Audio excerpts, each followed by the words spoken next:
There seems to be a fight between the medical doctors, like the ENTs, the general practitioners, and the allergist. It's like, who do we send you to? We can't deal with you, so we're gonna send you to the medical doctors. No, we can't deal with you, we're gonna send you back to the allergist. I'm sure a lot of you have felt this, or probably in this position right now, have had this experience, and it's just incredibly frustrating. You're just trying to get rid of this condition. You're trying to get rid of why you have clogged ears, why you hear this weird swooshing sound, why you hear this buzzing, this ringing. It seems like a musical instrument going on in your ears. This band just keeps playing, and it's just not getting any better. And to make things worse and more complicated and more anxiety filled is that you go to these different offices and you're just being strung along all over the place. You're being sent here, sent here, sent there. This is why this condition makes the anxiety go up. What I explain right now, if I had to put a percentage on it, I would say this is probably about 80% of you right now dealing with eustachian tube dysfunction, symptoms of tinnitus, dealing with all the symptoms that comes with eustachian tube dysfunction, the tight neck, ringing ears, clogged ears, plugged ears, dizziness, you name it. It all comes together. It's like one big group of things headed your way every day. And I want to speak to all of you because I want all of you to understand something here.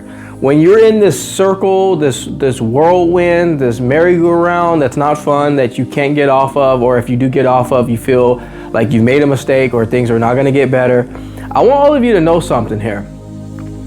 Watch this video before you even go and get into that whirlwind, because I want all of you to understand something. When you go to see an allergist, first of all, you're not going to see an allergist first. First thing you're probably going to do is schedule an appointment with an ENT doctor, because you're going to go into your general practitioner, you're going to explain to them what's going on, and they're going to refer you to an ENT, more than likely, because more than likely, depending on your insurance, if you try to go to an ENT, they're going to tell you, did you speak to your primary care physician first?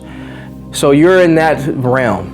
After you've been sent to the allergist, they're going to basically just give you nasal spray. No matter what story you bring up, no matter how many examples you give, no matter what scenario you come up with, you're going to walk out of there with nasal spray, no matter if you want it or not. And I'm going to tell you right now, if that doesn't work, which it ultimately will not for this condition, you're going to end up on prednisone. You're going to end up on some kind of high intensity steroid that's going to be prescribed to you, and you're going to go that route. That's probably not going to work either. And then after that doesn't work and you start getting all those side effects from using that, now you're going to be in this high level, this intensity, this high level anxiety base, where it's going to get hard to climb out of that. This is why I put so many videos out almost daily, sometimes daily, mostly weekly. And I try to tell all of you that I want to try to stop everybody. And I don't mean stop if your doctor's telling you to do something, but to alarm you, I guess you can say, that this is what happens when you're going through this condition. Because if you don't have like a guidebook or a roadmap, you're going to feel worse. And when you feel worse, you're going to have more anxiety, and it's just going to take it longer to go away. And this is why I try to make as many videos as possible explaining to all of you out there that when you're in this scenario, it's hard to break out of this. It's a horrible case that you go through to try to find some benefits, find some relief. And I just want to stop what's going on out there in the world, in the medical world, with this particular condition, more so because it just doesn't seem to be getting any easier. So let me explain. First, before I give you all the tools of what I did to try to remedy what's going to come your way, I want to let all of you know that most of the time this condition is benign, meaning that it can't, although it's going to make you feel like you're going through the worst possible thing, it's not going to get much worse than what it's already giving you. You're going to feel like the consistency of the days of not feeling well is equating to it being worse, but the intensity of it doesn't usually get very worse. It's just an annoyance and it doesn't go away. So therefore, yes, that makes you feel worse. But the overall impact of the condition itself doesn't really get too worse from the annoying factor. Also, I want all of you to understand something here. We extend the life form of this problem by our thoughts alone. And I know that sounds crazy. I know that sounds like a Disney movie, something that make believe, but our thoughts alone precipitate this condition to fuel it. And when it's fueled, it just keeps driving you to other things. What happens when you start trying to do other things, many things, tens and thousands of things? Hopefully you don't get to that level. You don't know what's working versus you don't know what's making things worse, because now you're in the tens column, you're in the hundreds column of things that you've tried. You've tried all these different things. So now you don't know what's working, you don't know what's making things worse, you don't know what's best for you, you don't know what's worse for you, because you're all over the place. The best thing to do, of course, I'm not giving you medical advice here, but I'm gonna give you mental advice. And what I mean by that is that I'm gonna tell you that the best thing that I did was that I extracted everything that I was doing and I just did the basic stuff. So what do I mean by basic stuff? So I did my normal activities as if I didn't have any problems, right? Like if I didn't have any ear problems, these are the things I would do. Of course, I'd hydrate. You gotta strip everything down to the normal and basic things. Hydrate like you normally do, exercise like you hopefully should do, and you have to keep the same mindset the best way you can, as if there was nothing going on with you. And I know that's probably the most challenging of all parts right now, keeping the mindset. But those are the very key important principles to getting rid of this thing, because you kind of have to, like going into this cluttered room, you kind of have to start extracting things out. You have to start throwing things away. You got to get back to a clean slate, to your normal habits. For those of you who know what I'm talking about, go back to your normal, basic habits. And then from there, start making small little strides to things that are going to be good for you. So like increase your vegetables, cruciferous vegetables specifically. You got to get those in really good, because those vegetables are going to help you with anti-inflammatory. It's going to help you with mood. It's going to help balance your pH. It's going to help overall heal your body tremendously. It seems like basic elementary school advice sometimes, because we as humans, adult humans specifically, tend to overcomplicate everything. We can't help it, especially when we're dealing with symptoms that won't go away. We tend to think the most difficult and complex situations and advice is the most helpful, when really it's just basic. I mean, everything is just make big strides with small adjustments.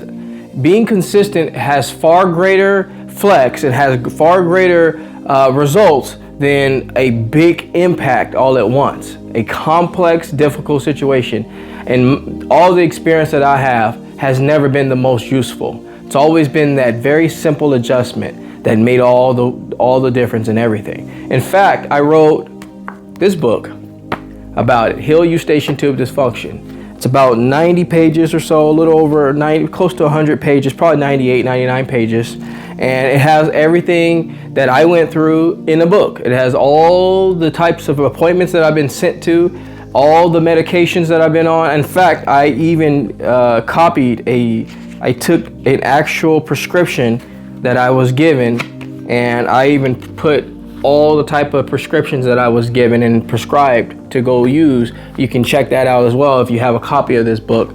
And so anxiety is the biggest thing though. Our thoughts really pave the way for our success when it comes to this, in general, but more so with this condition, I realized. So that's why this is almost a prerequisite book, because I also wrote another book that's more diving into the anxiety, the mental aspect. It's called Echoes of the Mind.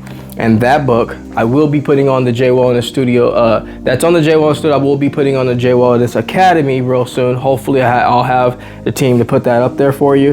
But the biggest thing is this. This is a good reminder. Have no fear.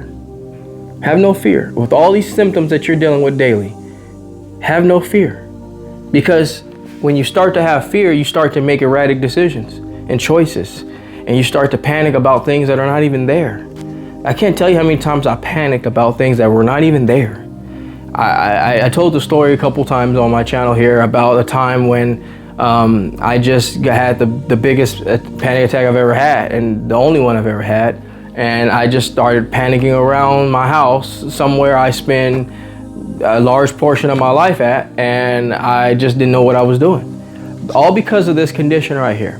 And the reason why I know it was because of that condition, and not just some, you know, oh, you were skeptical that it was that. No, I know it was that, because I had not had one since this condition. And in this book, I outlined the moment I had it and whatnot, and what I had to do to get rid of it. And it was a lot of steps. It took a lot of mental changing, a lot of mental adjustments. I didn't necessarily have to change who I was, but I had to adjust the way I thought about things. You know, the way I thought about who I was, how I saw myself was very important. But if you haven't already, I will pin this book in the description, as well as I'll put it, it'll be tagged on the video.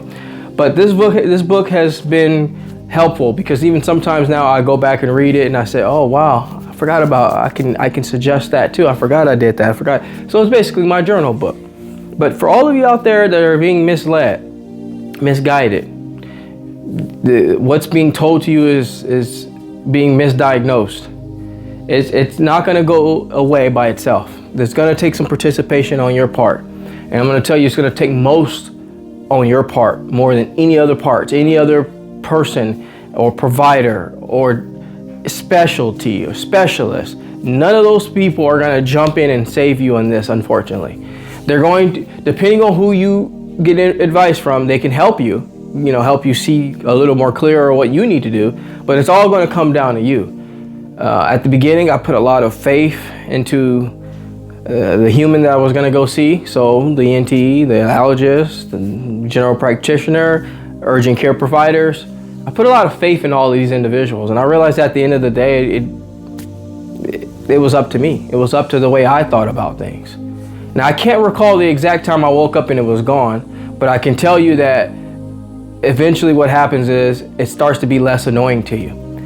It becomes less and less and less and less until it fades. Like when it's raining heavy, it slowly goes from a heavy rainfall to a light rain to almost sprinkling to it's gone, and then eventually that sun pops out and you forget about that rainy day. You don't even remember what day it was anymore.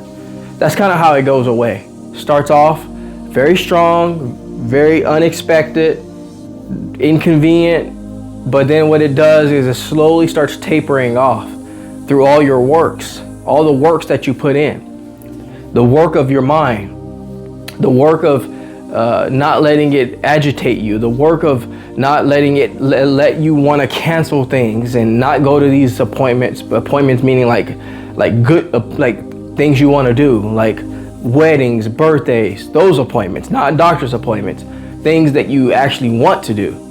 And eventually what it does is that impact of this condition starts to be a sprinkle, like outside. And then next thing you know, you're doing your normal thing, you're like, wait a minute, I didn't hear a swishing sound today. How interesting. And the next day, you just don't hear it again at all, and it goes away. So for all of you out there that are in that anxiety bubble and you don't know when it's gonna end, it will have an ending date, but it's gonna take a little bit of participation from your part and a little bit of filtering and a little bit of structuring, and you'll start to find a remedy, and you'll start to find a way to handle your situation. And it won't take a lot of work. What I mean is it won't take anything complicated. So for all my friends out there that have joined the J Wellness Studio journey, you've gotten on the website, there's some free resources for all of you out there that are just trying to find some help. Just know that a lot of this is going to be in your hands, of course, but know that I'm there for you. I will always be here for you to be able to guide you through these things. But just know this, it's not a complicated situation when you really think about it.